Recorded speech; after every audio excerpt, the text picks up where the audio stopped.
2. Hello, everybody. Good afternoon, and welcome once again to our weekly media briefing and public health update with Montgomery County Executive Marc Elrich. I'm Lorna Virgilla, Hispanic Public Information Officer from Montgomery County Government, and joining us today is Dr. Nina Ashford, Chief of Public Health Services, Dr. James Bridgers, the Director of the Department of Health and Human Services, as well as Mr. Sean O'Donnell, Deputy Chief of Public Health Services, also for HHS. Dr. Earl Stoddard, our Assistant Chief Administrative Officer, and today our special guest is Montgomery County Public Schools Superintendent, Dr. Thomas Taylor. Good afternoon, everyone. Thank you for joining us. Mr. County Executive, I toss it to you. How are you today? I'm fine today. Thank you. It's a lovely day. I had an air conditioner guy come by to look at my house. So any day I get somebody over there to look at the air conditioning, it's a good thing. So I want to thank everybody for joining us again this week. And we're going to start with schools since we have the superintendent here. Thank you, Dr. Taylor, for joining us.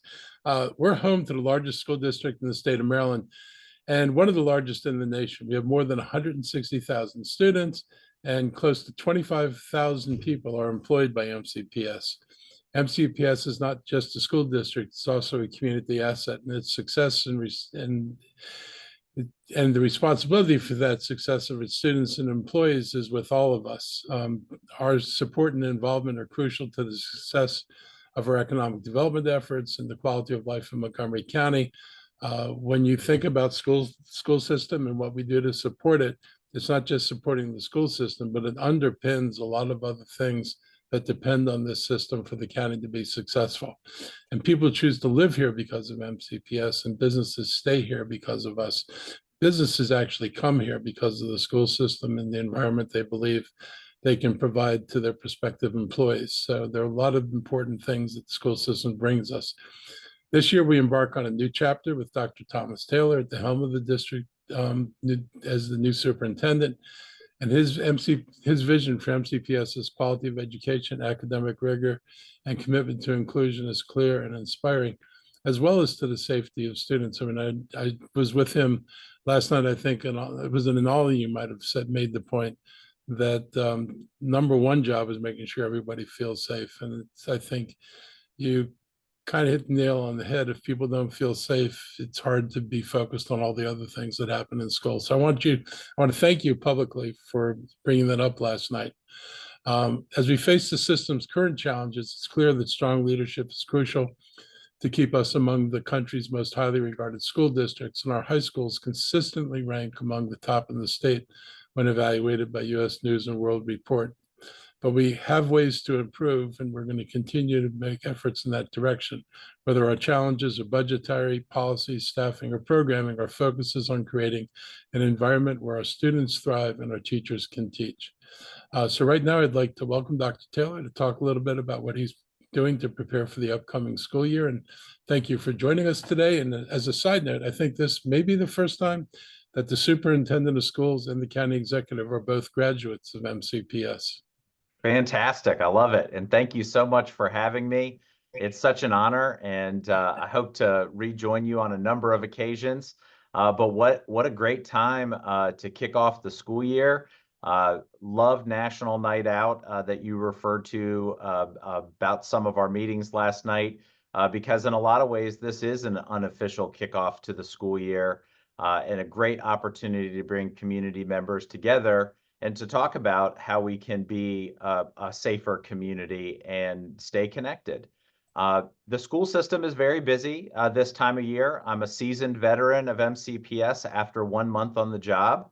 I'm thrilled to be back in my home school community, and thrilled that we share that leadership trait of being hometown guys. I think that that's actually really important. That context does matter. Some of the things that we've been working on this summer, as you mentioned, we're a large employee group of nearly 25,000 employees, but we are looking to add a little over 900 new educators to our team this year. We still have about 160 full-time vacancies and about 100 part-time vacancies that we're still looking for. but that's tremendous progress that we've made this summer. We still have some critical needs that need to be filled, so I would encourage anyone who is thinking about joining MCPS or Team Montgomery County to come look at the school systems and look at some of the career opportunities that we have, because this is a great place to live, work, and learn. And we want to have you a part of our team, and that's a big part of what we do to get prepared for the school year. You mentioned safety, and that is also critical as a priority for us this year. I would love to say that instruction is our #1 priority. It's not. It's our #2 priority. Our #1 priority is making sure that our students, our staff, and our visitors have a safe, welcoming, and inclusive environment to come to. They can't learn without feeling safe, without feeling supported. And we have some work to do in that space. And I think we have taken the right steps and the right measures to move us towards that, reviewing some of our practices, reviewing some of the things that we need to tighten up this school year so that everybody has a better experience. And that's pretty critical to us. Some other critical things that are happening right now in the school system: we're preparing our grounds and our facilities. Summer has a really interesting way of testing our HVAC systems. So we have to make sure that they are up and running so that students have a comfortable learning experience, and our teachers and staff have a comfortable work environment. Our grounds need to also be tidied up so that everybody comes to a beautiful looking school when they show up. We just recently released bus routes. So folks have that to look forward to in trying to prepare and map out their schedules and their everyday routines as the school year gets started. I do want to take this opportunity to invite the community to our annual Back to School Fair that will be held on Saturday, August 24th at the Westfield Wheaton at 11160 Veers Mill Road in Wheaton. This will be held from 10 o'clock in the morning to 1 o'clock in the afternoon, and this is the place to be on Saturday the 24th, because it's a great opportunity to have a little fun, to mix it up with some community members, to get some resources and make some connections with the school system. A very popular vendor at this event will be the Ask MCPS table, where we'll be staffing with community navigators to answer questions that people may have, everything from lunch accounts to bus routes to where do I get my school supply list and who do I connect with at the school. We're all there to help. We also have our fabulous first responders from the Montgomery County community are going to be there as well. Our kids loved running around fire trucks and getting to meet some of our great police officers and some of our emergency responders, and this is a great time for them to interact. It's also a great time to get free immunizations for our kids who are preparing for school, and to talk to some folks in the health and wellness space. I would be remiss if I also didn't point out that there's also a DJ and a lot of interactive activities brought to you by the Kid Museum and some of our teachers and staff. So we're thrilled. This is going to be a great school year. We have a lot to do, but we're really excited about what the future holds, and we look forward to seeing everybody on the 24th and on the first day of school shortly thereafter. Thank you very much, Dr. Taylor. Members of the media, this is the time we open it up for questions for our guests, for Superintendent Dr. Taylor. I see Kate Ryan raised her hand first. Please raise your hand. Go ahead. Good afternoon, Kate Ryan, WTOP. Good afternoon. Thank you so very much. I really appreciate it. Dr. Taylor, one of the things you just brought up, back to school fair, I was at one of the opportunities for parents to get supplies without charge, new and gently used supplies. Is there a standardization that you guys are instituting? And I ask because, and I'm a former teacher, and often different teachers would say, I know they told you to buy this, but I want you to buy that. And I'd have parents come to me and say, you've got to be kidding me. How many supplies do I have to buy? What guidance can you give parents on their back to school purchases? We've got the tax-free week coming up as well. That's absolutely right. And what a great time to go shopping for school supplies and take advantage of that offering in Maryland. Off the top of my head, I don't know what the specific standardizations are, although I know that there have been a lot of efforts to reduce that expectation of a specific this or a specific that. We want to provide equity of access for our kids and families, and just know that our students, when they come to school, that they'll have access to the materials that they need if they're not able to find them out in the community. And that I know that we're trying to remove a lot of that specificity that can sometimes be a barrier for our families. So thank you for asking that, Kate. That's an important thing to illuminate. Appreciate it. Real quick follow-up, if I could, on school safety. Is there something that's going to be different this year? And I know, again, you're just coming into this job, but you do have the former police chief is now head of security for the school system. And there were a lot of concerns last year about kids not feeling safe in their own spaces. Yeah, and I think it's important to note that there are lots of different dimensions to safety. It's not just our physical safety, but it's environmental safety, the mental health needs of our students. And so looking at safety through a multi-dimensional lens, and it's not just our students too, and it's making sure that our staff also feel safe, and our visitors, when they come to campus, also feel safe.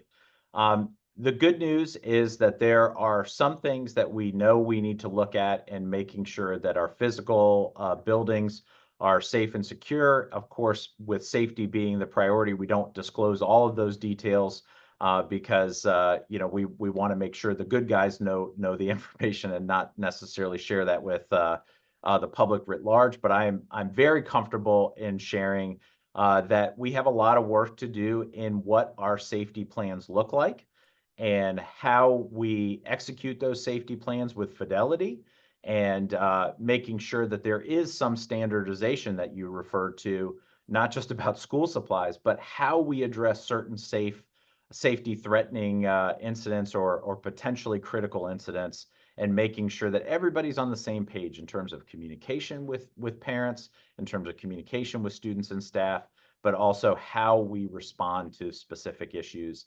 And I think you're going to look forward to some positive changes this year in that space. Thank you very much.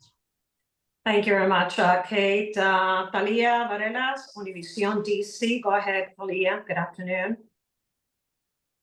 Hi, yes, good afternoon. Thank you so much for your time. I appreciate it. I do have a few questions. I don't know how many I can ask, but feel free to cut me off when time is up. The first one is, what has been the biggest challenges you have faced ever since you took over your position? ¿Cuál ha sido algunos de los retos que ha enfrentado desde que tomó posesión de su cargo? Well, I think one of the biggest challenges is getting reacclimated to the county, and learning a lot of the people and structures that are in place. And this will be a long process. This is a large organization, and we have a lot of hardworking folks that are responsible for different components of the organization. And I really do want to get to know where people's strengths are and where our organization's strengths are, and some of the challenges. And I think that that's going to take time. There's definitely some low-hanging fruit, but learning and relearning Montgomery County and its school system has been my biggest learning to date. How do you plan to address the situation of the budget cut and how it can affect the students, the personnel, and the staff? Well, I think that we have a lot of responsibility to make sure that we're delivering a high quality school system to our community. One of the things that I love about MCPS and Montgomery County, and something that hasn't changed since I was a child, is that Montgomery County has high expectations for MCPS. They want the very best for their kids, they want the very best for their community, and they want their community to thrive. And that does require an investment in our school system. It does require an investment in our teachers and our staff in order to remain competitive. And so it's going to be a challenge for us to look at what matters most when we're prioritizing what needs to be a part of our budget in this year and in coming years. Okay, thank you. And what is the plan to be able to address that and work with the new budget, and also so that it doesn't affect the personnel, the students, and the staff as much? I think we have a heavy lift in terms of program evaluation, and to see what has been effective versus what hasn't been effective, what requires additional investment versus what requires us to potentially review or scale back moving forward. And I just think that that's going to be a long and comprehensive process, but I also think that it's what our citizens are expecting of us at this point. They want us to invest in the things that are going to make the biggest difference in the classroom. How many teachers and staff are affected? In terms of what specifically, I would say that everybody is affected anytime that there's any kind of fiscal retrenchment. But do you have a specific question regarding that? Yeah, just in general, if there's any personnel that won't have a job next school year. Fortunately, I think we're well past that phase. There isn't any reductions planned at this point. Okay, perfect. Thank you so much. Thank you, Thalia. Tom Russo, ABC7. Good afternoon, Tom. Hey, good afternoon. This is, forgive me, Dr. Taylor, this is a non-education question for County Executive Elrich. We're doing kind of a preview of the storms that are coming and possible flooding. So Tom, can you hold that question for afterwards? So we're kind of taking now MCPS related. Oh, yeah, that's okay. Yeah, just let me know. Yeah. Nice to see you, Tom. Sure. It's been a while. Yeah, good to see you too. We'll see you in a minute. Be safe. I hope you're not the one driving. No, Ashley Campbell, and Montgomery Community Media, I believe. Go ahead. Good afternoon. I'm Moco 360. Moco 360. Sorry, I got a little distracted there with Tom. Go ahead. Hold on. Ginny's in the room with me, so let me fix this really quick. Now you're muted. We do not hear you. Try it again. Can you hear me? Sorry. We hear you now.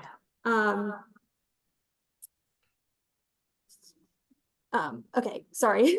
Figuring this out. So you mentioned you had 900 adding 900 new educators and then about 200 vacancies still. So is that about, you guys have added already about 640 positions? Yes, just a little bit more than that, but yes, and we're a little ahead of where we have been in the last couple of years in terms of recruiting. We're actually thrilled with where we are relative to where we've been even just a week ago. That 160 full-time number was a little over 200 a week ago. So we're really making some progress in that space. We have some pretty critical needs. 39 of those positions are special education positions, and these are areas that definitely need support and are a target area for us. So MCPS is hiring, and we'd love to add new folks to Team MCPS. So I'd love to get that word out and share that that even though we're a little bit ahead of where we've been in past years, that we're still looking for great folks to join the team. Yeah, and then, sorry. What are you guys doing to address some of the vacancies that you still have? Well, good news for us is that our hiring season is year round, and we got a jump start on it this spring. And so I'd like to pass along a lot of credit to our school staff, our principals, and our human resources staff, because their recruitment efforts earlier this year positioned us a lot better than we have been in years past. Thank you. Thank you, Ashley Campbell, Moco 360. Members of the media, any more questions for the superintendent at this time? No more questions related to MCPS, Montgomery County Public Schools? Guess not. Going once, going twice. Well, Lorna, I just want to thank you, and I'd like to thank Mr. County Executive for your time today, and thank you for the kind invitation to join you, and look forward to seeing you on the first day of school and beforehand. Thank you very much for joining us. We know you need to step out, and if we don't have any more questions, Mr. County Executive, do you want to say goodbye to the superintendent? I want to say goodbye, but I also want to remind him, but also the audience, we have we've made trying to fund the schools a priority. And I've gone out on a limb a couple of times trying to get more money into the school system. If you look at where we are compared to where we were about 12 years ago, we're spending about 80% per pupil.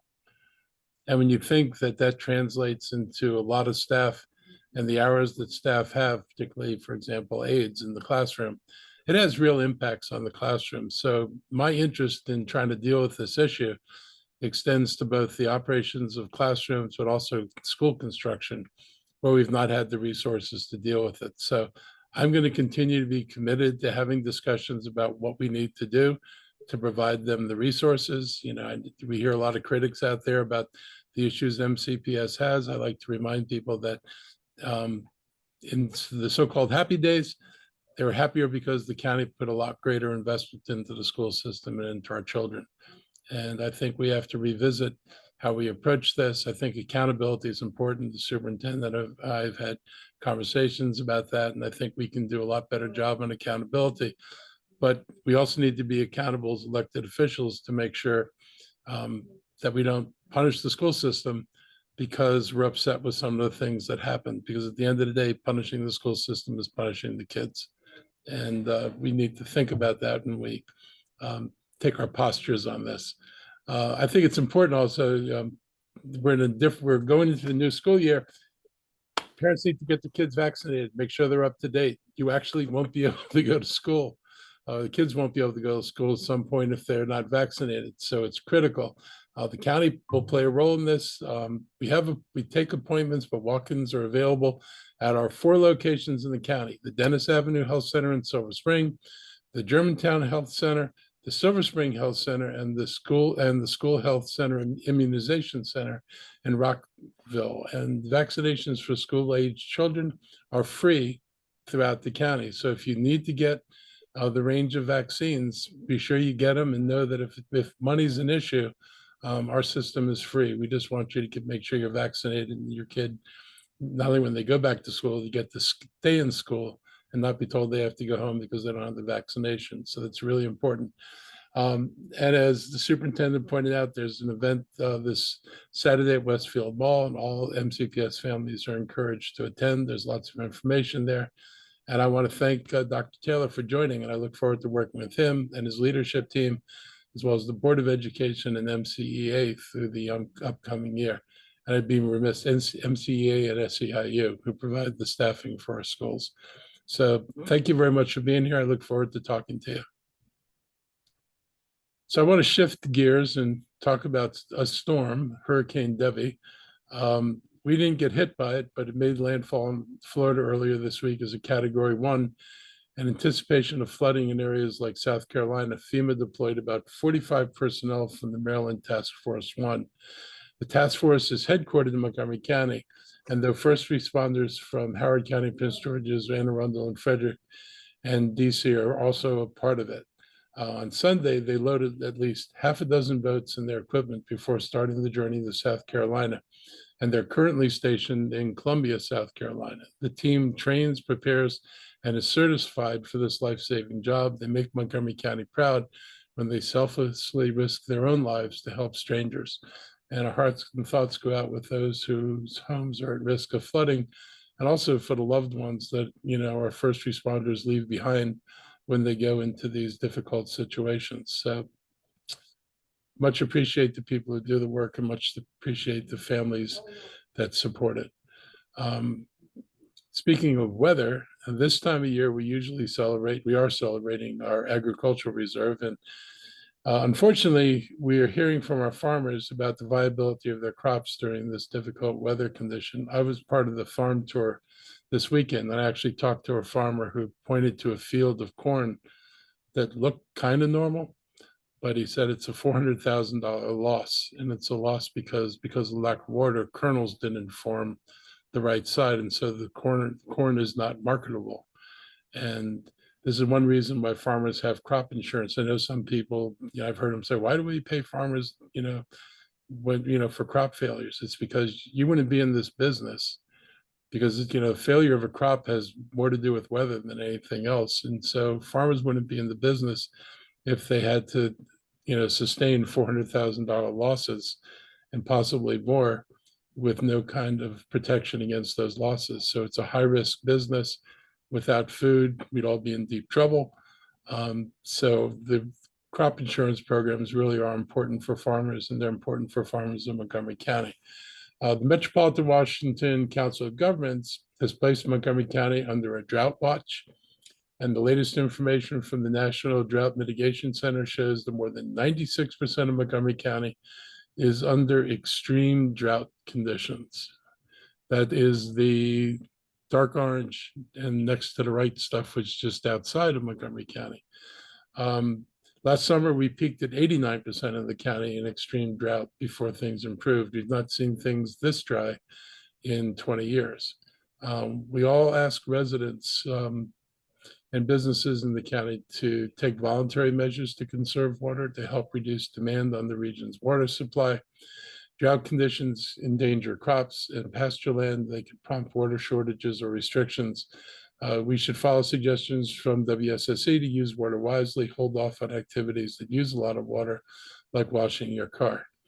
A lack of rain poses another danger, and that's flash flooding, because the ground is extremely dry. The rain we get has a hard time being absorbed. And this can lead to lots of rainwater with nowhere to go except the sewers. And if the sewers fill up too quickly, it becomes a problem. As remnants of Tropical Cyclone Debbie bring potential rainfall here over the next several days, this is something that all motorists need to be aware of. Montgomery County has been proactive in responding to this potential danger by adding flood sensors to help us alert drivers to elevated water levels in problem areas. And there are parts of the county, particular roads, that actually have a tendency to flood. Signing up for Alert Montgomery is a good way to receive information about potential dangers like flash flooding. And just over 2 weeks ago, Sunday the 21st, we set a record as the hottest day ever recorded on Earth. And hurricanes, tornadoes, drought, and extreme weather, wildfires burning in the west. These aren't all freak occurrences of Mother Nature. These are consequences of inaction on climate change. And it's going to cost a lot of money to deal with it. But it's going to cost even more if we don't deal with it. The county stormwater system alone is going to have to be updated, because the system was built in the county before calculations showed the level of rain that we're now expecting. It was built in a drier time. We had storms, we had rain. We may have had the same quantity of rain, but rain is coming down a bit differently now. We're seeing more and more of these large rainfall events. And when they hit dried soils, as you mentioned above, actually has a larger impact than small events that dump the same amount of water over a longer period of time. You know, rainfall over a week that comes down ½ inch, an inch at a time can get absorbed by the soil. But when you're hitting several inches of rain quickly onto soils, the water just sheets off, then it goes into the street, and it goes into the storm sewers, and it floods the storm sewers. And so they back up on the street. There are parts of the county where houses even get flooded. And so we have a lot of work to do. This is something really serious for us. It's not going to be cheap. But not doing it's going to be incredibly expensive, and it risks putting people at danger.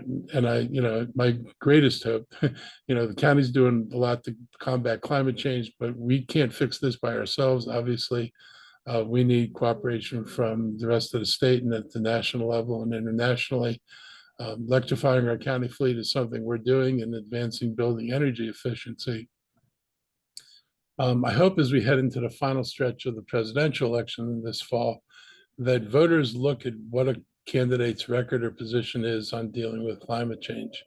And if they're telling you this is just weather and nothing to get excited about, you should be very worried. And if they don't want to acknowledge how much of this is man-made, you should probably worry even more.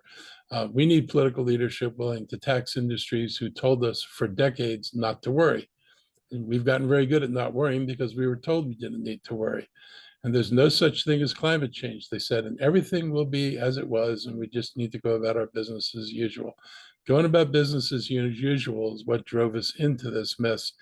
We had moments that we probably could have averted much of what we're going to have to deal with, but neither us nor anybody else in the world took this terribly seriously. And so we find ourselves in a pretty difficult place right now.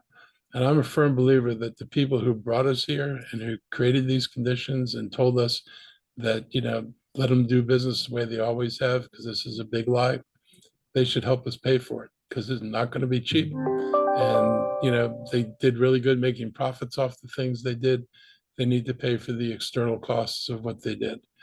There's no clear difference in philosophy between a lot of people, but there are certainly certain clear differences between two political parties and their candidates when it comes to taking these threats seriously, and who wants to make, and some who want to make this problem worse. I feel sympathy for the average resident, because, if you've been told something for years, it's easy not to believe. It certainly was easier a few years ago not to believe people who were talking about, oh, there's going to be climate change, and because we really hadn't started to see the things we're seeing now. There's pretty clear evidence, whether it's our weather or the fact that the Arctic and the Antarctic and Greenland are all going through simultaneous melts that will literally raise sea levels by many feet. These things are real, and they're going to impact us. And hopefully people can, figure out that, we really need to deal with this. Like I said, I'm sympathetic with people who thought they were being told the truth. We were not told the truth, and now we're paying for it. So that's what I want to say about climate change for now. I want to shift again to something that was fun this weekend. Was National Night Out.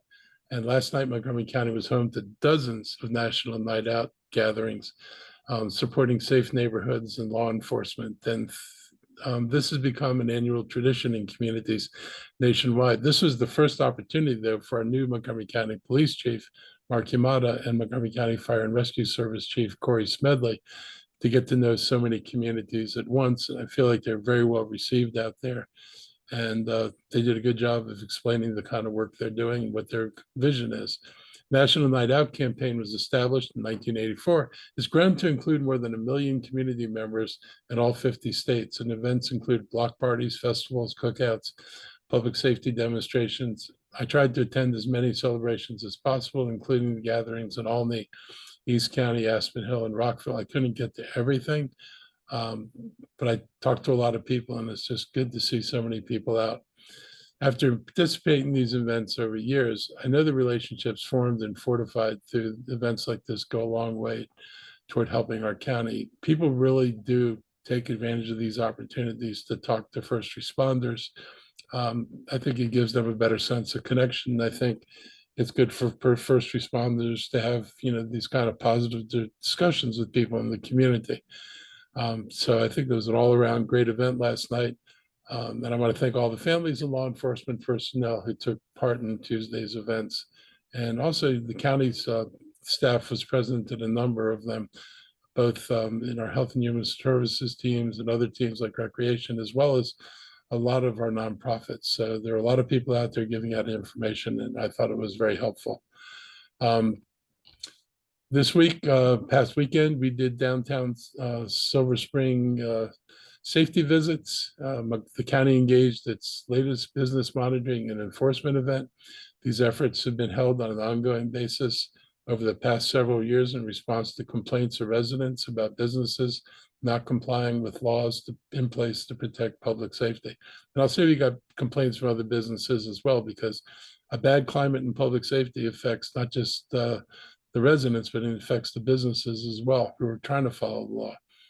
We sent out a task force comprised of employees from our Department of Permitting, Alcoholic Beverage Services, Health and Human Services, all joined the Montgomery County Police Department to crack down on unlawful practices by late night businesses. The group found multiple problems, including illegal hookah operations, businesses improperly setting up cover charges, and violations for improper alcohol and food sales. Fire and safety violations were also noted. These illegal practices are disturbing because they compromise public safety. The council just passed the bill regarding hookah that restricted the hours to no later than the rest of the activities that are allowed at night. And we want people to visit businesses and to have fun in Montgomery County, but those businesses providing late night entertainment have to adhere to the safety standards we created, and they have to create safe environments. So owners of businesses you need to be clear about this. We are going to enforce the law, and we will shut businesses down. You will lose your alcohol licenses if you continue to violate this laws. We're not joking about this. We're taking this seriously. So I'd suggest if you're listening, and this applies to your business, you need to take it seriously because we're serious on our end. Montgomery County is committed to ensuring safety is always paramount. We'll be expanding these efforts to address public concerns. I encourage anyone who knows of an issue that needs to be addressed to contact the police on our non-emergency number.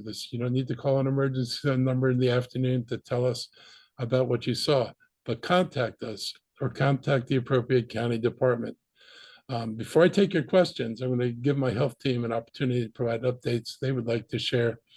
My brief introduction to that is COVID is out there, and everybody I talk to, whether it's doctors or it's the hospitals, everybody is seeing an increased number of patients. I'll let my health team go from there. Great. Thank you, Mr. County Executive. I just wanted to take a moment and highlight our annual Right from the Start event fair that is happening on Saturday from 11 a.m. to 2 p.m. at Holy Cross Hospital's Conference Center. This event is free and open to the public. It focuses on supporting our Black children and families from preconception through early childhood. There will be a number of panels and educational events and resources, activities, and prizes for the kids and giveaways, as well as complimentary refreshments. So we hope to see you there.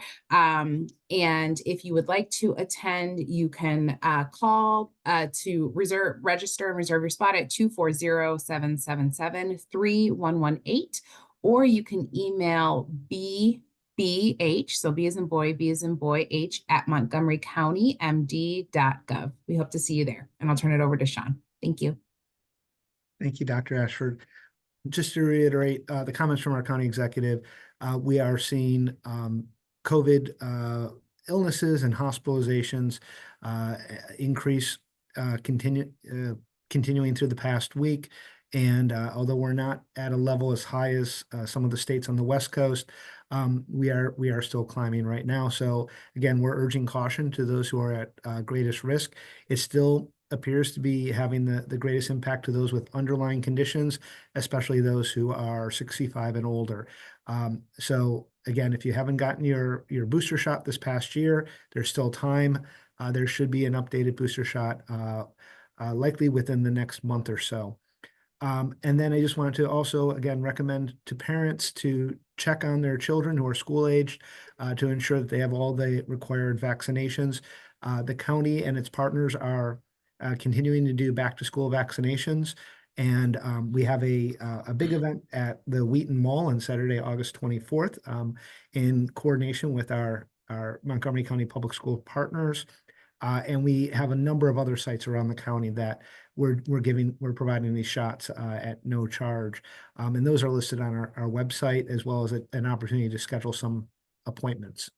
So we, again, recommend people check into it. If you're able to get those through your pediatrician, that's also a great place to go as well. Dr. Bridgers, Dr. Stoddard, any Nothing remarks? for me this afternoon, Lorna. Thank you. Thank you. Yeah, Lauren, I just want to talk briefly about our storm preparation. Obviously, we are actively tracking the remnants of the former hurricane, tropical cyclone Debbie as it moves up the coast. The county executive alluded to the efforts of our Montgomery Fire Rescue contingent of our Maryland Task Force 1, but obviously we are also monitoring it locally. This morning, in conjunction with National Weather Service, we looked at some updated models that right now appear that most of the remnants will track to the west of Montgomery County. What that will mean is a couple of things. Number one, we probably will see a bit less rainfall, but because it is a tropical system, we are still expecting that there will be intermittent periods of high intense rain, which, as the county executive alluded to, with drought conditions on the ground, will contribute significantly to potential for flash floods. The other thing about the westerly course for this system might also mean that we may get more of the side of the storm that is more associated with tornadic activity. And so obviously that is something we're going to be actively monitoring. We do have a call with the Maryland Department of Emergency Management this afternoon that the local emergency management officials will be participating in, just as they did yesterday. And so we'll be looking at the more updated tracks for the storm as it approaches. We're looking more along the lines of Thursday evening into Friday, and then a little bit into the weekend for most of this. And so more to come on that. But as the county executive alluded to, please do sign up for Alert Montgomery as a mechanism to keep yourself as up to date as possible. So I will stop there. Thank you, Dr. Stoddard. Okay, members of the media, we're going to open it up for questions right now. And Tom Bruce, the ABC 7, has been waiting. Thank you for waiting, Tom. Good afternoon. Go ahead, pose your question now. All right, thank you. Sorry for jumping the gun earlier. It's been a long time since I did one of these. So yeah, for either County Executive Elrich or Dr. Stoddard, who answered some of my questions there. But is there anything, I know County Executive Elrich, you mentioned like, the gauges to know if there's flooding, but is there anything else the county is actively doing to prepare, like sandbags, anything like that? Or, and do you have any recommendations just for folks just to be ready in case there is that flooding? And if you could talk too, just about the fact that this is something we desperately need rain, but this may not be the type of rain we need, like you've been saying. Yeah. I'll say something quickly, and I think Earl maybe can add some of the details, but we need the rain, but it's not going to go where it needs to go. I mean, the purpose, why we need it, it needs to get in the ground, it needs to penetrate, get down to root level, because the ground's dried up pretty deeply, and go back into the aquifer. And when it just hits so quickly, it just sheets off the yard. Your yard almost is like concrete. I walked out the other day after one of these brief little downpours, and by the time I got outside, the street was dry and the dirt looked like dust. And I'm thinking, it just downpoured here. And that water lasted no time, and the heat evaporated whatever else, was left on the surface. So it's a problem. And, like I said, our stormwater system wasn't built to handle this volume of water. And so we don't have any short-term fix. We're doing a countywide study of all the watersheds. That'll determine what kind of capital projects. But, I think anybody can imagine where this goes, because if I have to replace the pipes, I am digging up the street, not just for one section of the street, because if the pipe's too small there, it's going to be too small downstream. And we're looking at much larger pipe systems, which is an issue. And I think it's over in either Alexandria and Arlington. They took like a football field and built the equivalent of a giant swimming pool underneath the ball field to hold rainwater, to divert it from streets, because there was nowhere to go but to flood back into streets. So that's the kind of major project that we're starting to contemplate. Do you find a nearby ball field and dig a giant hole in it and line it with concrete and try to direct water into there? So this is not going to be cheap. And also, it's not going to happen tomorrow. But this is why, in my mind, we really have the right to go after the people who made this mess. And they like to blame the residents and say, all people made these decisions, it's the consumers. The consumers were told there were no consequences for their decisions. If they had been told, I'm going to present you with a giant bill to fix it, people might have thought differently about it. But that's my side of this. I'll let Earl talk about what other things we're doing. Yeah, Tom. So obviously with sandbagging, it's most effective with riverine flooding, or flooding in places where it's flooding's going to occur. With a storm system like this, what we're concerned about is the near random locations of high intensity rainfalls that overwhelm the local storm water management systems in that area, and then lead to either street-based flooding. You could get backyard flooding. We often see that where actually, if you have certain topographic funnels that create water into places like that. And so we will have the Emergency Operations Center actively monitoring during the peak of the storm, certainly Friday into Saturday. And so we'll have some of our partners in the EOC ready to actively respond to whether that's water rescues or if we see places where we need to close roadways. We have the aptly named Beach Drive is a common place where we see flooding. And so we've already got floods. We've got flood monitors out in those locations where we have teams around the county making sure those flood monitors are actively working right now to make sure that as we get the rainfall of the coming days, we know there's certain places like that will more routinely flood, but that we also have to be prepared for the places that we will see atypical flooding because of pockets of storm that will come through and hit unpredictable places and just overwhelm the stormwater management capabilities in those areas. And so that's sort of what the county strategy is right now. Thank you, Tom. Brian Sears, Maryland Matters. Good afternoon, Brian. Good afternoon, Mr. County Executive. Next week, Hey, Brian. you're headed down to the Maryland Association of Counties, and I had a couple of quick questions. First Yeah. was, I was kind of interested in, I was in Cambridge in December when there was a lot of discussion about holes in the transportation budget. Since then, in the last 8 months, we've also seen budget cuts at the state level. Wondering what kinds of concerns you specifically are taking to the Maryland Association of Counties meeting as it regards to your county and the budget and other transportation. Well, I think, last year, the Mako counties, Republican and Democratic counties, supported changes in tax structure that would allow local jurisdictions to raise money the way they do in Virginia. And unlike Virginia, Maryland counties, Montgomery included, are pretty much totally dependent on the state and then hopefully federal money at times to deal with infrastructure needs. That is not the case in Northern Virginia. Northern Virginia has one authority, the Northern Virginia Transit Authority, that produces about $500 million a year for the counties in Northern Virginia. And on top of that, Fairfax County has property taxes that go up to $1. I think they add up to about $1.52 right now in Tyson's Corner to build infrastructure with. That's what they did over there. And the county has no such authority to do any of those things, neither does, and the state can't raise enough money. Nobody's talking about going back to an $8 billion fund. And so if we don't have flexibility in how we go after money,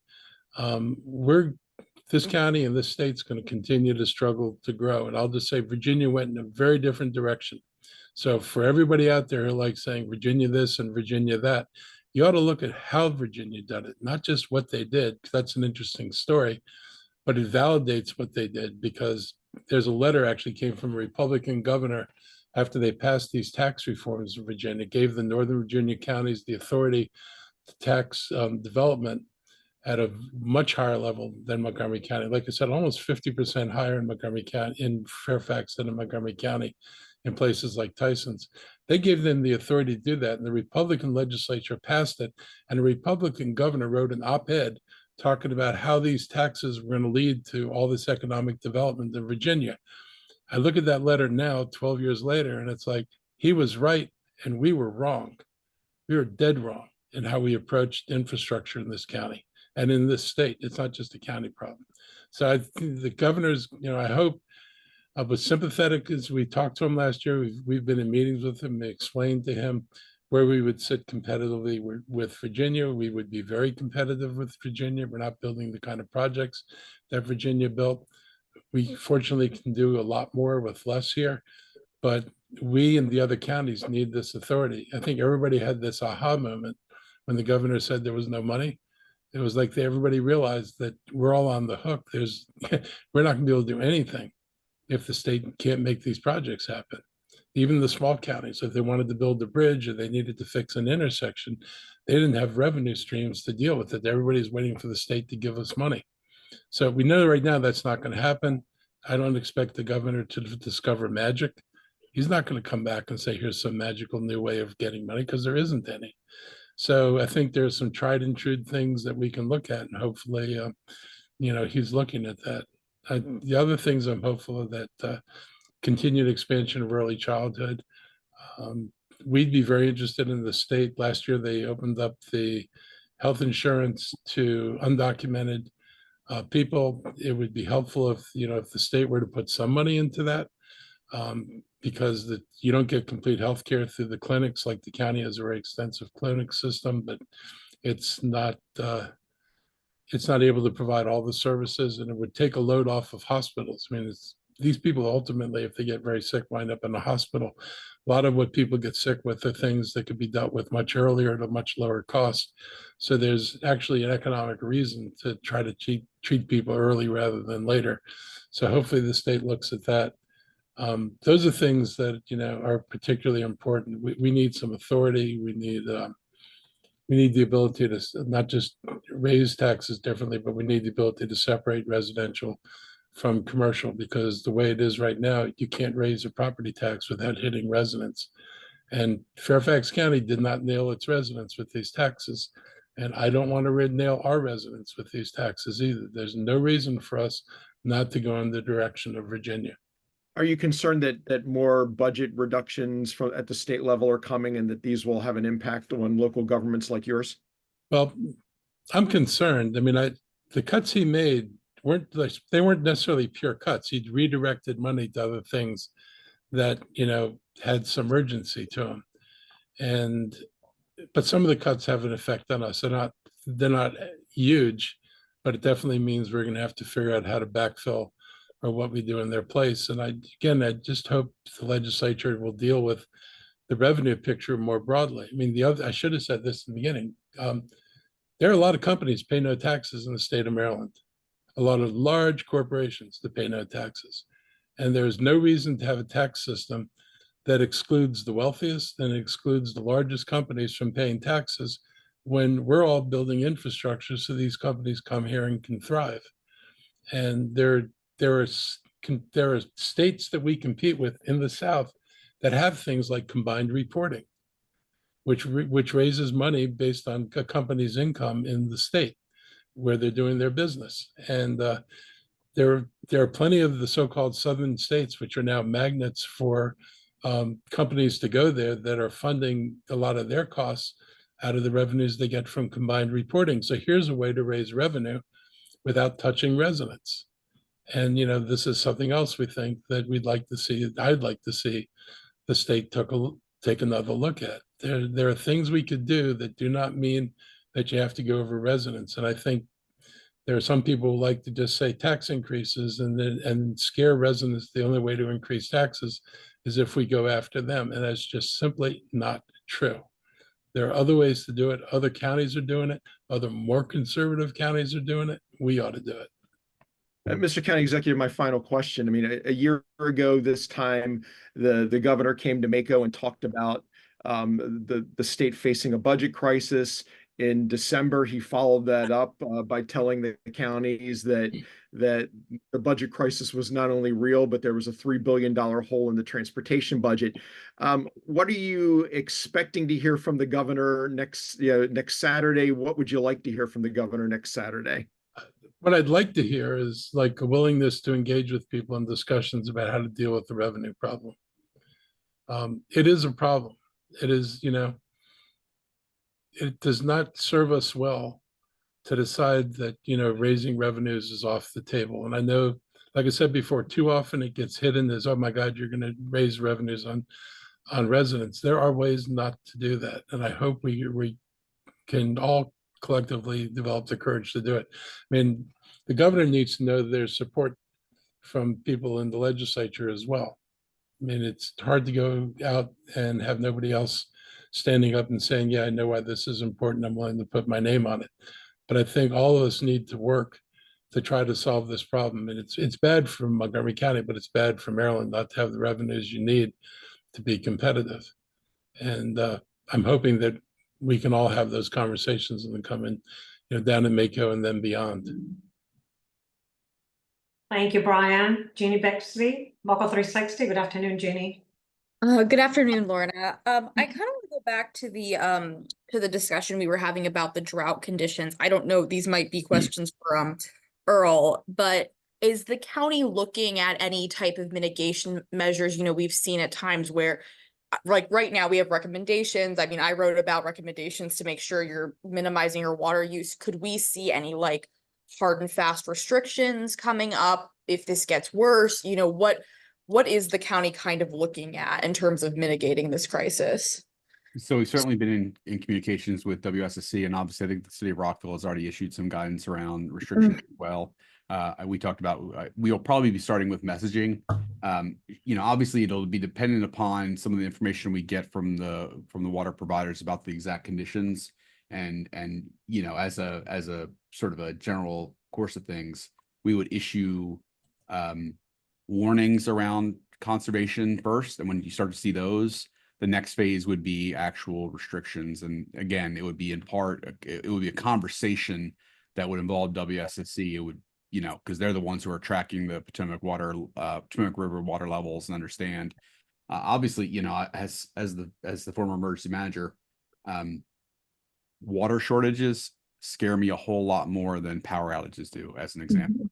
The things like hospitals and their autoclaves and their ability to sterilize materials to dialysis patients, their water dependency is in many cases even more severe than power is. And so obviously when we talk about those kinds of measures, water restrictions, those are in the light of there being real risks to impediment to provision of critical services that rely on water, like hospitals and dialysis and other things of that nature. So we're actively tracking it. We haven't had those conversations at this point. We have had the conversations around messaging and guidance around more limited water use, people not watering their lawns, as things of that nature, timing of when you do wash, things of that nature. But we'll likely be having that conversation more robustly once we see exactly how much rainfall we do get from the storm system this week. Yeah. And to kind of follow up on that, you mentioned the impact this could have on the hospitals, things like that. We've got a lot of health officials on this call. What are some of the health impacts we are seeing or could see from this drought?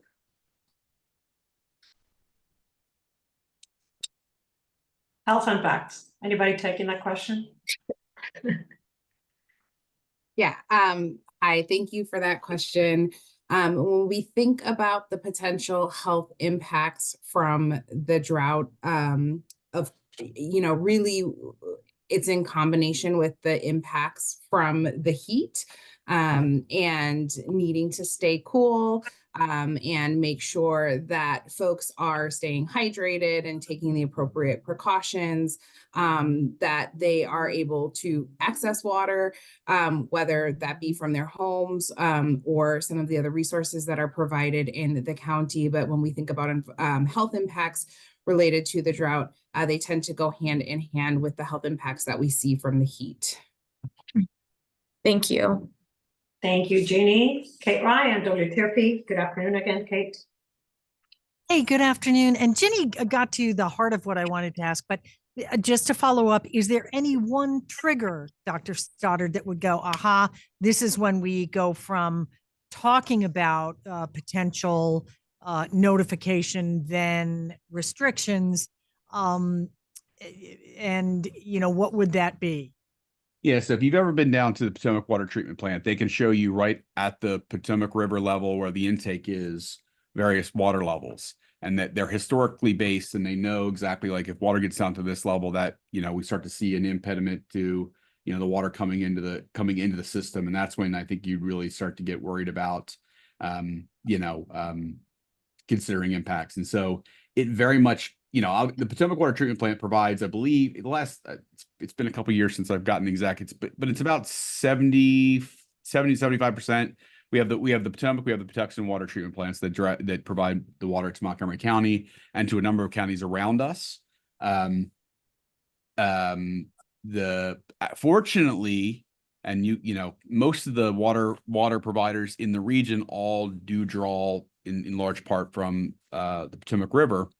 Our intake for the Potomac Water Treatment Plant that serves WSSC is actually in a little bit better place, and it's a little bit deeper than even Fairfax's is.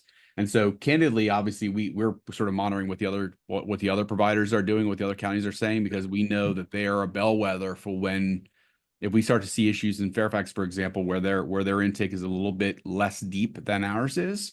We know that we may be getting to points where we may start to consider it, but it is all based on what WSSC provides us information about, which is how close we are to getting into a danger spot for the intake for the plant. The plant you're referring to, is that the one on River Road? Yes. Yes. Got it. Okay. And real quick for the county exec, you mentioned the farmer who was talking about his corn crop. Just a couple of weeks ago, I was out talking to a farmer about where he was, and he was like, it's not too bad right now. How many other farms are saying they're really taking it on the chin with this current drought? So we talked to a few people who are getting hurt, and we talked to people who aren't getting hurt. The thing that surprised me, because I think of the ag reserve, it's in Montgomery County, it's a big blotch of land. There were farmers who were getting enough rain that their crops were still coming in, just a mile or two away from farmers who weren't getting any rain. And they said that the rain up there can be very localized. And apparently it is, because I drove in probably less than 10 minutes from the farmer who was going to lose his corn crop to another farmer whose crops were doing okay. And they both of them said, you know, you can go around a corner, you can drive a couple of miles from here, and the weather is very different. But there's not a lot of water for anybody, but some people are getting enough, some clearly are not getting enough. Got it. Thank you very much. Thank you, Kate. Scott Broom, WUSA 9. Good afternoon, Scott. Hey, I was enjoying the water discussion and I went ahead and got on the river gauge while we were talking about it. And Point of Rocks upstream is scheduled to go to 6.5 feet with this rainstorm, and it'll probably all be muddy and come through all at one time. It won't help much at all. But anyway, it's on my mind too.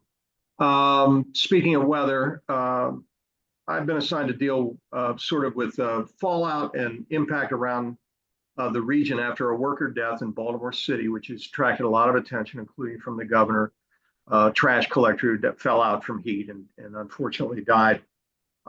So I'm sort of canvassing around to local jurisdictions. I've talked to Alexandria and Arlington today, Prince George's, for instance, just casting around for points of news which may go to worker safety in extreme heat. I'm really unsure of what the county may or may not have been doing in terms of worker training, reacting to that incident in Baltimore, if there's anything short-term that's going on. Arlington, for instance, told me they started a workers' heat safety training program a couple of years ago, and they modified their trash pickup schedules with their contractors. So I'm looking for points of news like that, just to see what may or may not be going on in Montgomery County as it relates to public worker safety with the heat that we're dealing with, along with the drought. I'm happy to. Yeah, go ahead. Great, thanks. So yeah, and I mean, I'm in. You know, this is a point of, I think, pride for Montgomery County. We've really leaned into the extreme temperature concerns. It's heat and cold both directions, both from the perspective of residents, but also that the same conversations are applied internally as well. And what do I mean by that is that we've had a 2-tiered heat alerting system in Montgomery County for at least the last 7 or 8 years. We actually modeled it a lot of after what the District of Columbia did as well, and so they deserve credit for it too.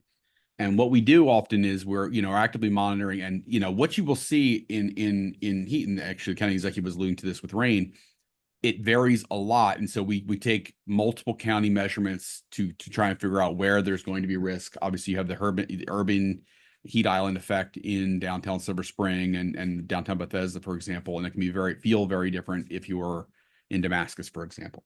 And so we obviously provide that information out to internally and externally within the government and external to the government. Now, we obviously have some very front-facing operations within Department of Transportation, General Services, and the like. With regard to trash collection, obviously a lot of that is done via contract in Montgomery County, as opposed to our equivalent DPW is a combination of our General Services and Environmental Protection, who does solid waste. And so in many cases, we're actually providing information out to both our contractors, but also take our permitting services department. They'll often communicate out to the permit holders who are, they regulate the construction sites in Montgomery County, for example. So it's not just county workers in those cases. It may be workers who are doing work on a county property, but who are a contractor, for example. We'll often provide information out to them and provide guidance on safe work conditions. Now, contractors obviously do have some latitude about how they can operate their work sites, but that's they are the employer in those cases. We're providing them education and information about the risks and providing them information about how to protect their workers, limiting their exposure, increasing their water intake, having frequent breaks and shaded spots for those breaks, things of that nature. And so this has been an area where we've greatly increased. Now we're actively waiting from some information. We're having conversations with state partners around what's happened in Baltimore to understand exactly what the context of that worker was. I don't know if there was any pre-existing health conditions, for example, that we should be aware of in our workers that would that we need to maybe we do some additional work in that space as well. But obviously, this is something we're increasing as climate change continues to impact both Montgomery County, Maryland, and the country and the world for that matter. This is one of those areas where we've got to be we have greater awareness of heat conditions, and this is something that we've had a lot of conversation about over the last several years. We'll continue to do so. Thanks, Scott. Okay, got it. Thanks for taking the time. And, I'd add, we have a pretty open communication with our union, and, they're the folks that have folks out on the front line. And so if we hear anything from them that needs to be addressed, we react to it pretty quickly. Yeah, I mean, I was of interest. For instance, I came across some jurisdictions today that sort of treat like certain heat mitigations, ice on trucks, cooling towels, and all that. They now treat that like hard hats. I mean, they've sort of put it as part of their regs. It's sort of safety equipment that they have to have. And I don't know if the county's there yet on stuff like that, but those are the kind of news points I'm running across today. Yeah, I that's not something I've talked too much about, but that's a good point to follow up, and I think we certainly can do that. Yeah. Okay. Thanks, fellas. Thank you. Thank you. Thank you, Scott. Okay, members of the media, any more questions for the county executive and county officials this afternoon? No more questions? Well, thank you everybody for joining us. Have a great afternoon. Stay safe. We'll see you next time. Bye-bye. Take care.